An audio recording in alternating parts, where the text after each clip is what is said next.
চরমোনাই তাদের নিজেদের কারণেই কিন্তু নির্বাচনে পাশ করতে পারে না। আজকের ভিডিওতে তুলে ধরবো চরমোনাইয়ের কি কি দোষ যার কারণে তারা নির্বাচনে পাশ করতে পারে না। সম্পূর্ণ ভিডিওটি অবশ্যই শুনবেন এবং ভিডিওটি ভালো লাগলে শেয়ার করে দেবেন। চরমোনাই পন্থীরা অগ্রিম ব্যালট পেপারে যদি সিল মারতে পারত তাহলে অবশ্যই চরমোনাই দলটি ক্ষমতায় যেতে পারত।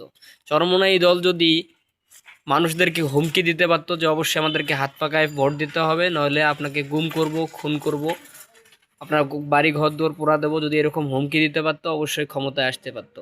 যদি চরমোনাই দল যদি মিছিল মিটিংয়ে লক্ষ লক্ষ টাকা উড়াইতো তাহলে অবশ্যই ক্ষমতায় আসতে পারতো। চরমোনাই দল যদি ইসলামকে বিসর্জন দিত তাহলে অবশ্যই চরমোনাই দলটি ক্ষমতায় আসতে পারতো। এগুলো হচ্ছে চরমোনাইয়ের দোষ, যে তারা কখনোই এগুলো করতে পারে না।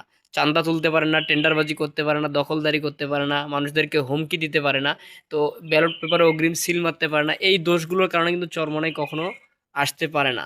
এটা চরমোনাই দলের দোষ। এই